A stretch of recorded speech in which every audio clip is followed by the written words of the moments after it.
Sejam bem-vindos aos Direitos Acessíveis. Sem querer tomar muito tempo de vocês, gostaria de lembrar e avisar para quem não está ciente ainda que o Estatuto da Criança e do Adolescente, ECA, o Estatuto do Idoso e a Lei Maria da Penha e os demais direitos humanos estará disponível para download gratuito em vários formatos. Isso sem negar a disponibilidade para casos em que a nossa ajuda puder salvar vidas, também será entregue sem custos. E a Constituição também se encaixa nos nossos materiais de custo zero. Todos os nossos materiais de arquivo, aqueles sem personalização ou customização, alguns gratuitos, outros não, mas todos estarão disponíveis para download online, logo logo. Isso não barra de já solicitar e disponibilizarmos caso esteja finalizado pela produção.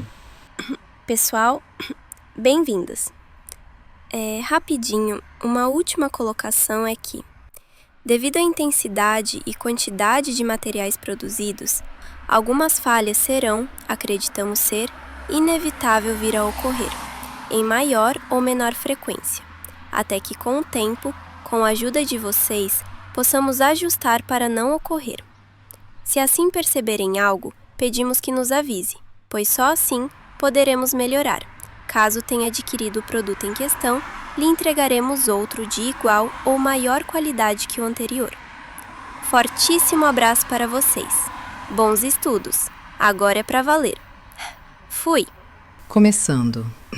A história da Constituição Federal de 1988, conhecida como a Constituição Cidadã, é o marco da redemocratização do Brasil após a ditadura militar, sendo promulgada em 5 de outubro de 1988, após 20 meses de debates da Assembleia Nacional Constituinte, buscando restaurar a democracia, garantir direitos fundamentais e criar instituições sólidas, com intensa participação popular e legado de estabilidade institucional. Bom, e agora? Agora lhes apresento o gigante mais temido e querido da legislação brasileira, o artigo 5º, comentado e analisado na íntegra.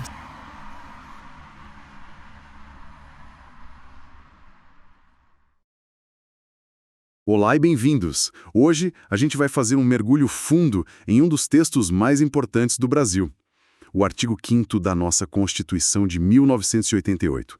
E para guiar essa nossa conversa, vamos direto na fonte, né? O texto oficial da Constituição, sem tirar nem pôr. A ideia é entender o que os constituintes queriam dizer com cada palavra. Exato. E é um texto que, apesar de parecer muito técnico, ele define na prática o nosso dia a dia como cidadãos. É o que nos protege e o que nos dá a liberdade. Nossa missão aqui é desvendar a estrutura e o conteúdo desse artigo, que é, no fundo, o verdadeiro manual de instruções da nossa cidadania. E é um manual que muita gente precisa decorar, não é? Quem estuda para concursos na área do direito sabe que dominar o artigo 5º não é só importante, é decisivo. Conhecer cada detalhe pode ser a diferença entre a aprovação e a reprovação. Com certeza. Ele funciona como um grande catálogo, sabe? Um catálogo de proteções do cidadão contra o próprio Estado e também nas relações com outras pessoas. É ele que desenha os limites do poder e garante que certos direitos são simplesmente invioláveis. Vamos dar uma ideia de como ele faz isso? Perfeito. Então vamos começar pelo começo. Pelo que o pessoal do direito chama de caput, a cabeça do artigo, a declaração principal que abre todo o resto. Vou ler palavra por palavra, como está lá. Artigo 5º. Todos são iguais perante a lei, sem distinção de qualquer natureza, garantindo-se aos brasileiros e aos estrangeiros residentes no país a inviolabilidade do direito à vida, à liberdade, à igualdade, à segurança e à propriedade nos termos seguintes. Olha, essa primeira frase já é um universo em si. Ela estabelece o que a gente chama de isonomia, o princípio de que a lei vale para todo mundo. Mas o mais fascinante é que ela já lista os 5 pilares que vão sustentar todo o resto do artigo: vida, liberdade, igualdade, segurança e propriedade. São como 5 grandes guarda-chuvas. E tem um detalhe interessante aí, né? Tem. Repare que fala brasileiros e estrangeiros residentes. A Constituição já começa deixando claro que a proteção não é só para quem nasceu aqui. Certo. Agora, para a gente não se perder nos 79 incisos que vem a seguir, que tal a gente agrupar por temas?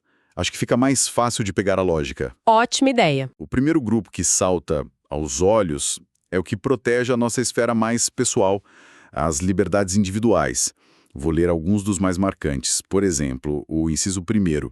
Homens e mulheres são iguais em direitos e obrigações nos termos desta Constituição. O 3º. Ninguém será submetido a tortura nem a tratamento desumano ou degradante. O 4º, que é bem famoso. É livre a manifestação do pensamento sendo vedado o anonimato. E tem outros nessa linha também. Sim, o 10º. São invioláveis a intimidade, a vida privada, a honra e a imagem das pessoas. E o 11º. A casa é asilo inviolável do indivíduo. Olhando esses incisos em conjunto, a gente percebe que eles constroem uma espécie de escudo protetor, um escudo em volta de cada um de nós. A Constituição está dizendo: existe um espaço seu, sagrado, onde ninguém pode entrar sem permissão.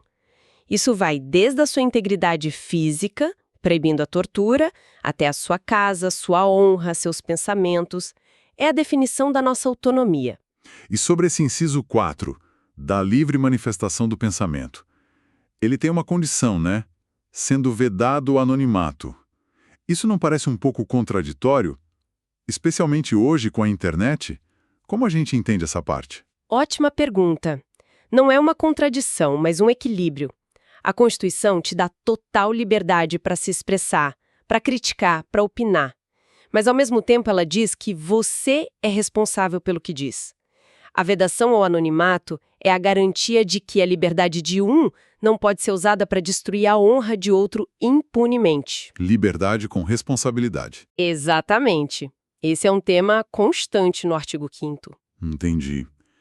Então, esse escudo individual é poderoso. Mas a gente não vive sozinho. Como o artigo 5º lida com os nossos direitos quando a gente se junta, quando vai para a rua ou forma um grupo? Exato. E aí a gente entra em um segundo bloco temático que eu gosto de chamar de pontes sociais. São os direitos que nos permitem viver e atuar em comunidade. Certo. Vou ler alguns exemplos. Inciso 16. Todos podem reunir-se pacificamente, sem armas, em locais abertos ao público, independentemente de autorização. O 17. É plena a liberdade de associação para fins lícitos, vedada a de caráter paramilitar. E tem aquele par famoso sobre propriedade. Isso. O 22. É garantido o direito de propriedade. E logo em seguida o 23. A propriedade atenderá à sua função social. Se o primeiro bloco era o escudo, este é sobre as ferramentas para construir a vida em sociedade. O direito de se reunir para protestar, de se associar num sindicato ou numa ONG. Mas, de novo, note o equilíbrio. Você pode se reunir, sim, mas pacificamente e sem armas. Você tem direito à propriedade, com certeza, mas essa propriedade tem que cumprir uma função social. O que isso quer dizer na prática, a função social? Significa que o direito à propriedade não é absoluto. Exatamente isso. Não é um cheque em branco. Significa que um grande terreno urbano não pode ficar abandonado para sempre só para especulação enquanto falta moradia na cidade.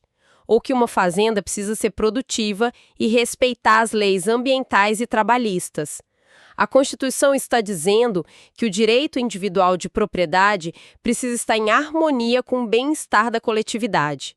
É um dos pontos mais complexos e debatidos de todo o artigo, sem dúvida. Faz todo sentido. É como se a Constituição atuasse como um árbitro entre a liberdade do indivíduo e as necessidades da sociedade. Agora, vamos entrar numa área que é o pesadelo de muito estudante de direito, mas que é fundamental para a justiça: as garantias no processo penal. Ah, sim. Aqui estamos no coração da proteção do cidadão contra o poder punitivo do Estado. São as regras do jogo que garantem que ninguém será vítima de uma injustiça ou de uma arbitrariedade. Vou ler alguns dos mais importantes. 39º. Não há crime sem lei anterior que o defina, nem pena sem prévia cominação legal. 47º. Não haverá penas: a. de morte, salvo em caso de guerra declarada; b. de caráter perpétuo; c. de trabalhos forçados; d. de banimento; e. cruéis. E tem o da presunção de inocência, que é crucial. Isso, o 57º. Ninguém será considerado culpado até o trânsito em julgado de sentença penal condenatória. Esses 3 incisos, sozinhos, são uma muralha civilizatória. O primeiro, o princípio da legalidade, impede que o Estado invente um crime depois que você já fez algo. As regras precisam ser claras e prévias. O inciso que proíbe penas cruéis ou perpétuas, ele estabelece um padrão de humanidade.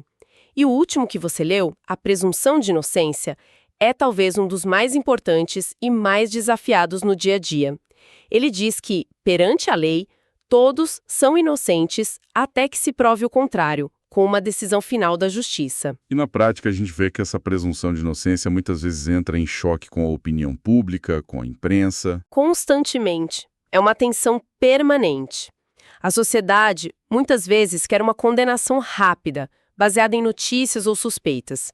Mas a Constituição coloca um freio nisso e diz: calma, existe um processo a ser seguido, com direito à defesa, com produção de provas.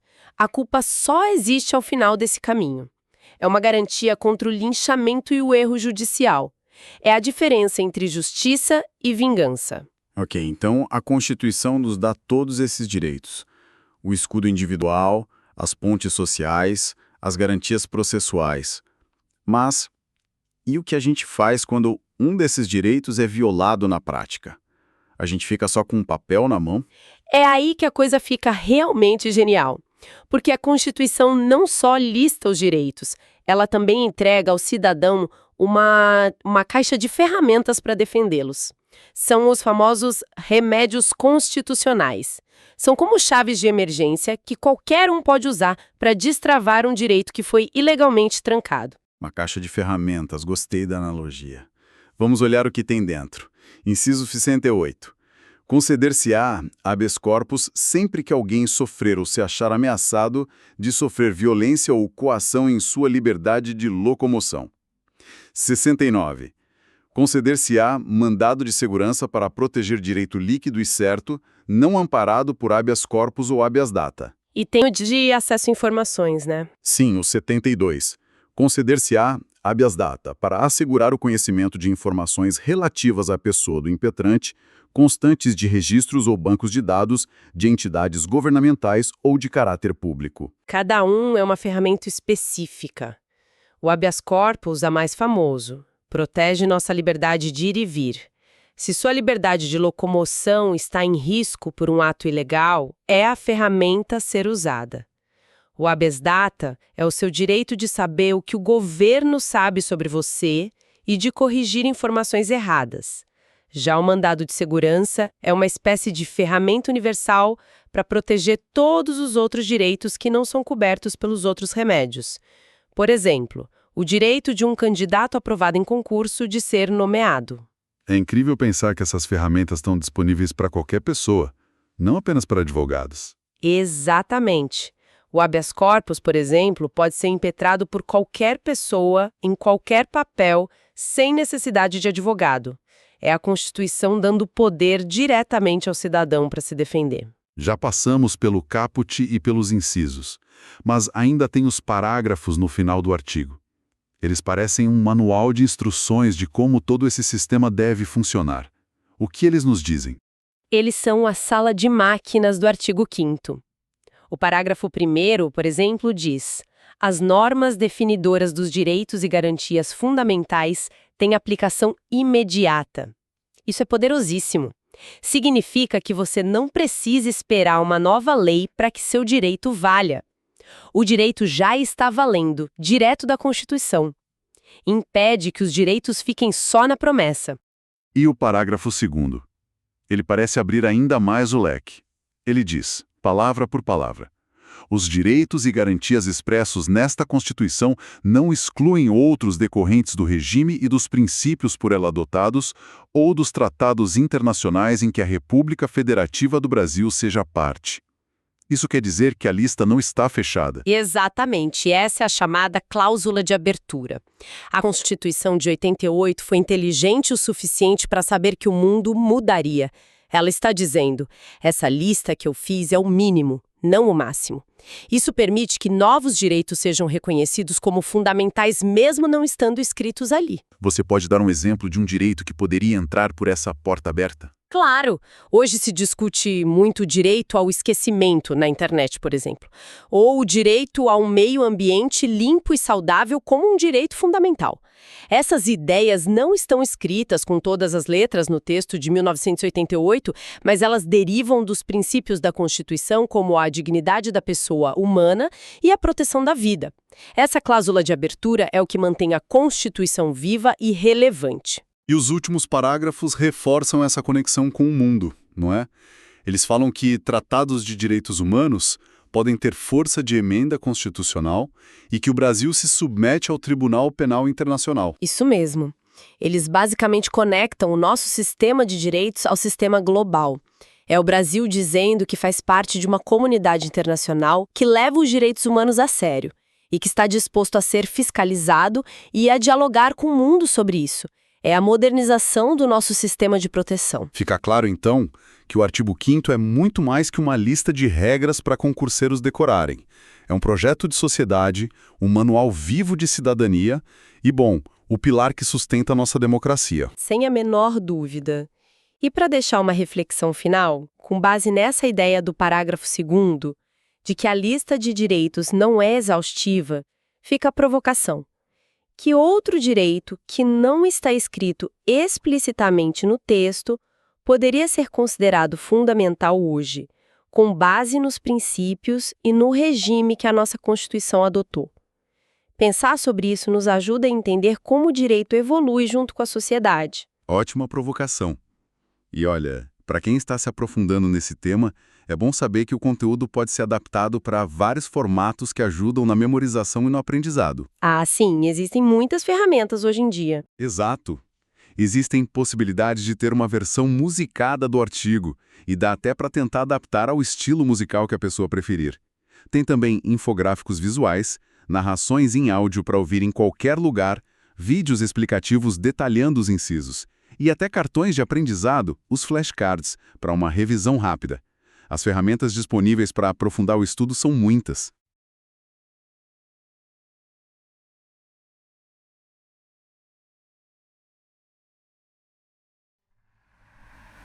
Agora a sua vez. Nos ajude a manter os direitos acessíveis com qualidade, para que dure. Curta, comenta, dê sua opinião, sugestão ou faça sua crítica. Tudo isso nos é muito importante. Para adquirir o material, por enquanto, precisa somente enviar um e-mail descrevendo o que deseja e como deseja, para substanciadilação@gmail.com. Divulgue bastante para que todos possam ter esse direito acessível também. Um abraço e até mais!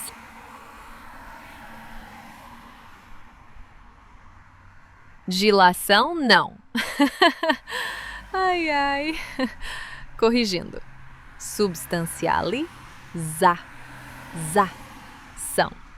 São. Substancialização@gmail.com. Foi mal, pessoal. Um abraço!